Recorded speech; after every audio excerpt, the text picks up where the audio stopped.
Всем доброй ночи. Дорогие друзья, так уж получалось в моей жизни, что меня судьба сводила с людьми, которые многое знали, многое понимали и в магии, и в древних поверьях, знаниях. Так уж получалось, что видовские семьи, которые в принципе заканчивались, и эта сила не передавалась дальше, что их атрибуты, их, скажем так, атрибуты силы передавались мне. Передавались женщинами, которые сами этим занимались. Передавались женщинами, чьи бабушки или матери занимались ведовством. Мне передавались много черных икон, некоторые из них вы видели. Мне передавали амулеты, талисманы, мне передавали тетради, старые уже, пожелтевшие, в которых были написаны заговоры. Мне передавали тетрадь женщины из блокадного Ленинграда, которая именно своей силой, своим ведовством спасла свою семью. Очень жаль, что из-за появившегося шушера доверие к ведьмам как бы понизилось. Но я бы не сказала, что на самом деле вера осталась в магии, уважение осталось.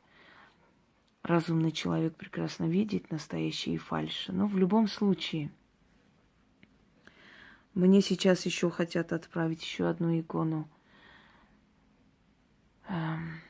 из Санкт-Петербурга, когда-то Сталинграда, Ленинграда, господи, путаюсь, извиняюсь. Просто и Сталинград, и Ленинград были в осадном положении, поэтому иногда бывает. Так вот, их бабушка с этой черной иконой ходила и добывала им пищу своим детям, и так они выжили. Когда каннибализм был еще из-за безысходности, да, из-за блокады. И если посмотреть, это иконы железные вообще. И если вот так внимательно просмотреть по обеим сторонам горгульи, и там еще есть священная смерть. Это нечто такое, необычная икона, не входит ни за какие рамки непонятной культуры, и кресты перевернутые. Вот, пожалуйста. И вот они решили в семье мне отправить, передать. Я к тому, что эта сила, она себя не разбазаривает и не теряет. Даже со смертью последней ведьмы в роду, в семье, эти все атрибуты, эти все знания не исчезают, дорогие друзья. Лет 30 могут лежать, где-то 40 лет. И потом где-нибудь передаются тебе. И вот сейчас я хочу вам передать очень сильный ритуал. Он, в принципе, я называю это мусульманский ритуал денежный. Хотя он еще, скажем так, корни идут еще до исламский период арабского времени. Насколько я поняла, это марокканское наречие или более древний язык арабский, потому что немного отличается от сегодняшнего современного арабского, хотя некоторые слова совпадают. Мне передала женщина по просьбе ее матери. Это где-то 4 года с чем-то назад. Она арабка. Они сейчас живут в Париже. Очень интеллигентная семья. И у них вот прабабушка умела, бабушка. И, собственно, мать, не сказать, что особо пользовалась, но для себя там некоторые вещи Но у нее вот накопилось. Вот эту тетрадь мне было передано. Знаете, так интересно, один человек, который воевал в Афганистане, воевал вообще везде, где он только не был, в Югославии, во всех этих конфликтах, в Монголии долгое время был. Он мне привез оттуда тетрадь. Андрей, сейчас его нету в живых. Причем написано и внизу перевод, то есть примерный перевод, о чем вообще речь. Собирал у стариков эти все заговоры, ритуалы. Зачем ему это надо было, непонятно. Потом сказал, что, наверное, для тебя собирал и решил мне передать. Скажем так, старший друг, можно сказать. Он намного был старше меня. В студенческие годы, вот узнав у своей племянницы, мы с ней вместе учились, Настя, узнав обо мне, он сказал: хочу познакомиться с этой девочкой и вот передать ей кое-что. И вот мы таким образом общались некоторое время. Он тогда еще был уже старше. Мне было 20 чем-то, он уже 50 с лишним. И сердцем были проблемы у человека. Ушел он. Вот. Речь о том, что по непонятной вообще причине или вот непонятным обстоятельствам у меня собираются эти атрибуты, эти тетради, эти записи людей со всего мира. Я вам ритуал на деньги Вуду передавала как-то, если помните, очень действенный. Вот мне тоже передал человек, причем мы с женщиной общались, она в Африке жила, и она сказала, что ради интереса показала мою фотографию в WhatsApp или в Вайбере, сейчас не помню, как она там. Вот местному колдуну, это очень богатый человек, богатейший был человек. Сейчас его сын, кажется, продолжает его ремесло. Не знаю уж, как он там продолжает, но... И фотографии его у меня где-то есть в компьютере. И живет он на улице. Он решил вот так жить. И он, увидев мою фотографию, попросил мне передать несколько ритуалов. И вызов некого духа денег. И вот она мне записала и передала. Я это сохранила. И он сказал, что это только мне дает, то есть больше никто не знает. Понимаете, я не могу это объяснить, но, наверное, все-таки это возможно объяснить тем, что сила передает все свои знания, да, чтобы они не пропали тому, кому доверяет это, и знает, что этот кто-то это продолжит и не оставит на полпути. Вот, собственно говоря, мне передан этот ритуал вместе с другими. И, как я вам обещала, постепенно я буду вас приобщать к сильному, полезному, хотя все, что я вам дарила, не менее сильное. Поскольку они мусульманки, и она мне изначально сказала, это мусульманский ритуал денежный, уважая мнение хозяйки тетради, да, это, книга теней, но это тетрадь, старая такая тетрадь. Уважая ее мнение, я все же, как бы, скажем так, называю мусульманский ритуал, как ей нравилось. Написано это на латинском и на арабском. Латинские буквы я как бы на русский лад переделала, потому что есть у нас звучание, которое в русском языке не присутствует, там х, г, их приходится переделать на х, к и так далее. Но в любом случае, я думаю, что вы поймете. Немного поговорим про исламскую магию. Об этом уже говорила. На самом деле это арабская магия.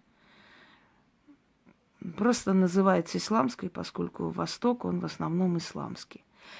Вы знаете, исламский Восток тоже, скажем так, неоднозначен, не одинаков.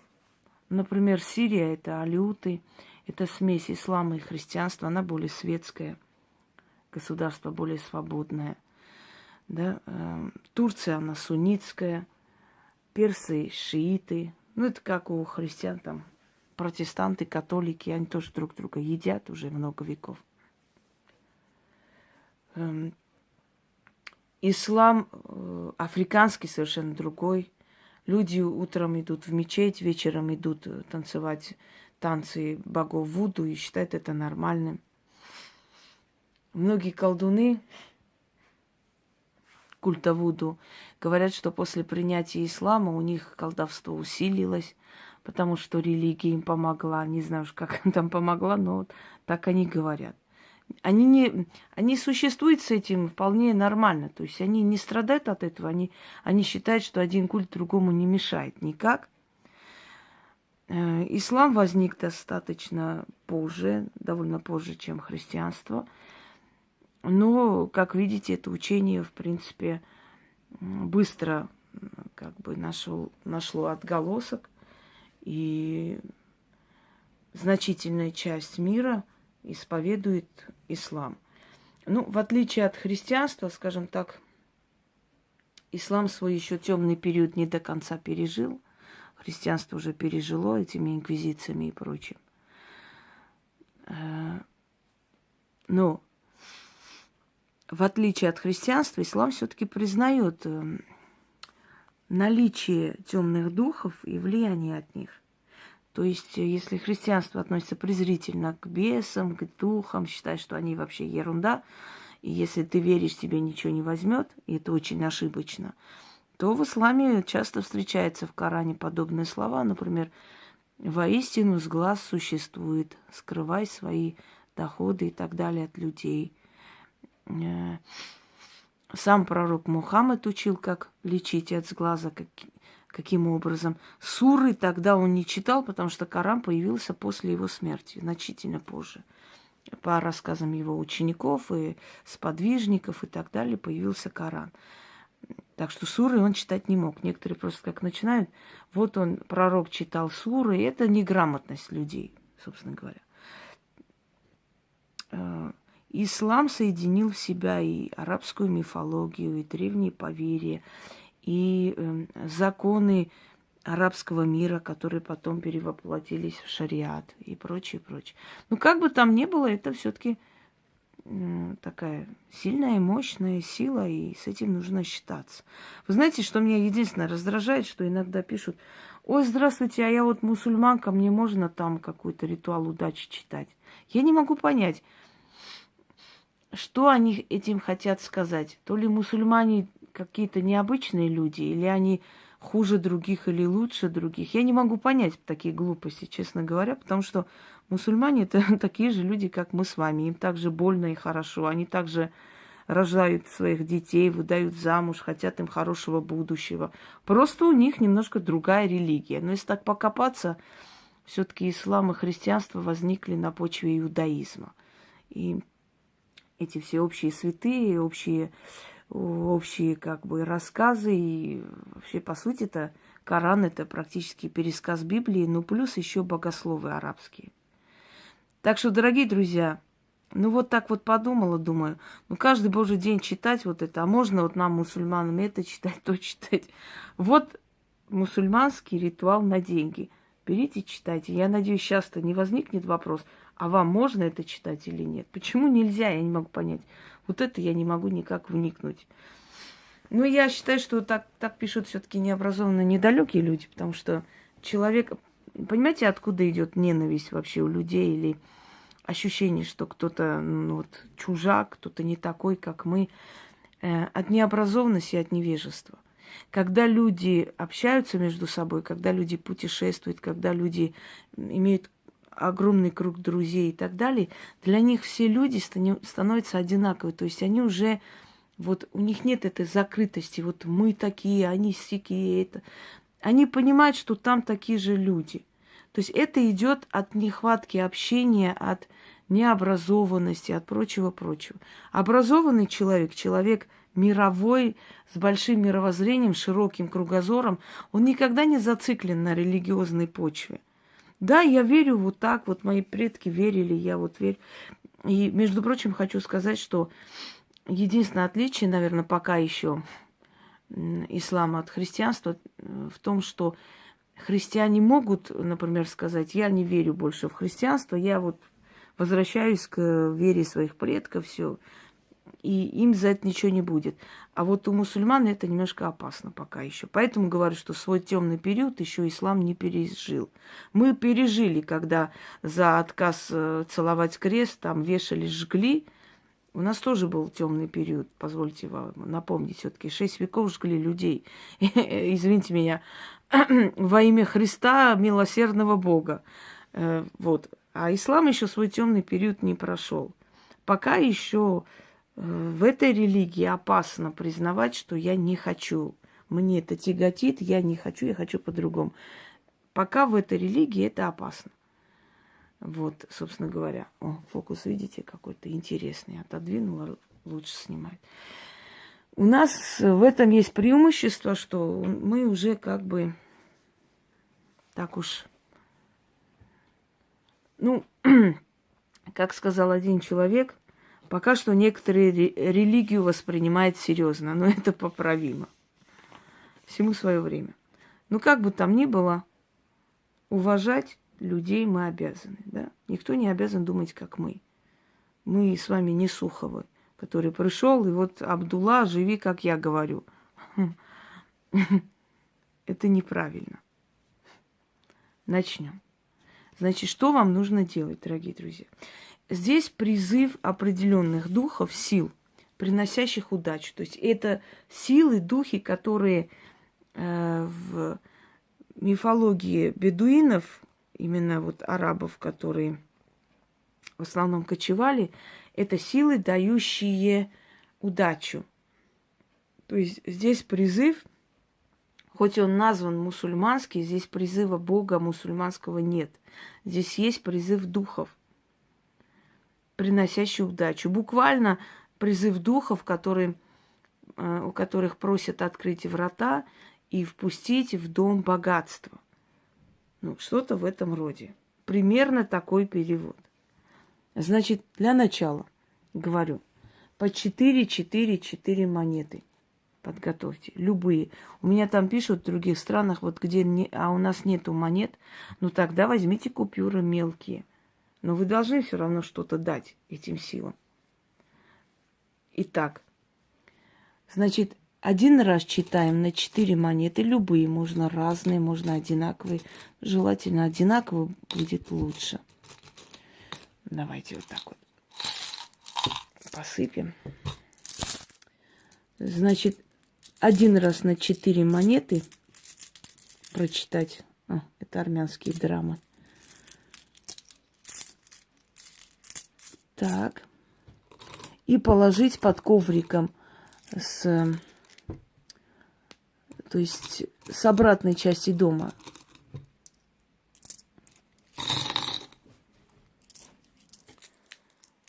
Ну, то есть со стороны входа. 4 монеты. Читайте один раз на 4 монеты. Прям на месте относите, ложите под коврик. Еще берете 4 монеты, читайте один раз на 4 монеты. Положите сюда эти монеты в красный мешочек, желательно в красный. Вешайте над дверями входными. Ну, можете так положить, чтобы никто не видел, если не хотите. Еще раз. Читайте на 4 монеты.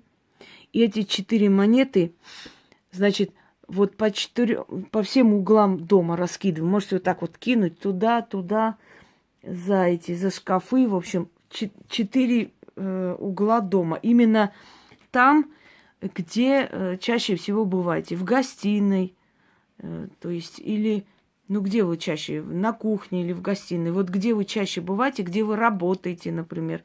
Или где вы готовитесь уезжать на работу. Вот в этой комнате, но не где парадная, не там. В комнате по 4 углам кидайте эти 4 монеты, прочитали. Еще раз 4 монеты вытаскивайте. Прочитали, и эти 4 монеты, значит, положите на подоконник. в той же комнате, где раскидали вот эти монеты, там же положите на подоконник. Прям ни в чем, ни в мешке, ни в чем. Вот так вот положите. И желательно, чтобы никто не взял. Можете что-нибудь там подвинуть, закрыть. Если возьмут кто-нибудь, придется это все по новой повторить. Вот это все сделали, потом становитесь посреди комнаты и читайте еще 4 раза. Все. Желательно в это время зажечь красную свечу. Эту свечу потом можете использовать дальше. Откупаться не нужно. Ничего не надо, потому что вы отдаете какую-то малую энергию. Ну, единственное, что я хочу вам сказать, если у вас откроется этот поток денег, а он может открыться, смотря какой энергией вы это сделаете, да? Если это откроется, ну, помогите кому-нибудь. Это вообще в исламе называется садака, то есть милостыня. Кому-нибудь помогите. Или оставьте какую-нибудь сумму денег на скамейке, там, я не знаю, бабушке отдайте какой-нибудь, но не своим, чужим. Оставьте где-нибудь, нищему подайте. То есть благодарите эти духи. Вот и все. Можете это повторить несколько раз в месяц. Но монеты каждый раз должны быть новые. Эти соберите обратно, потратьте или там оставьте где хотите. И по новой читайте на абсолютно новые монеты. Те, которые вы раскинули по углам, можете не доставать. То есть, если вы делаете по новой, старый уже теряет силу. Вы по новой делаете. Поэтому эти монеты можете оставлять, можете убирать, это уже не имеет никакого значения. Смотрите по обстоятельствам. Если поток денег уменьшается, значит, повторяйте.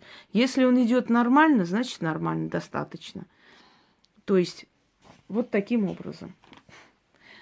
Яна всегда печатает текст, ставит под роликами. Она и под этими новыми, вот недавно я записывала. Там тоже под всеми она уже весь текст, объяснение написала. Если нет терпения, значит, запишите сами. Если потерпите некоторое время, она, естественно, там несколько дней всего лишь, там, если она очень загружена, 2-3 дня она уже этот текст все ставит. Вы поймите, что у нас и другие есть свои дела, работы и заботы. Согласны? Начнем. Итак, вот так вот сейчас приблизим.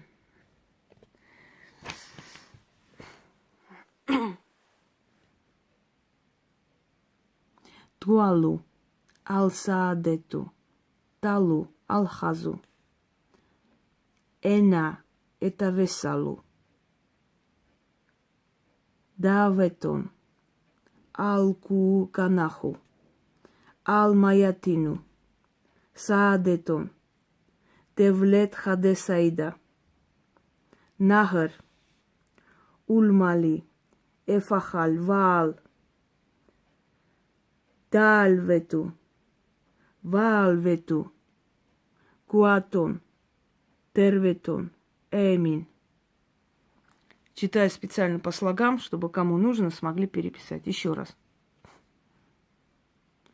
Туалу, Ал-Саадету, Талу ал-хазу, эна это весалу, даветон, ал-куканаху, ал-маятину, саадетон, девлет хадесаида, нахар ульмали, эфахал ваал, далвету, ваалвету, гуатон, терветон, эмин. Ну что ж, пользуйтесь на здоровье. Это можно делать всем. Не спрашивайте, можно ли христианам, мусульман. Магия, она очень древняя, она подходит любому человеку. Ваши религии созданы искусственно. А магия – это очень древнее верование, это вера, понимаете? Религия и вера – разные вещи, поверьте мне. Поэтому, хоть и называется мусульманский ритуал, потому что идет от мусульманского Востока, и поскольку, я еще раз говорю, уважая человека, который так назвал этот ритуал, я так и называю. Однако это можно делать любому человеку. Всем удачи!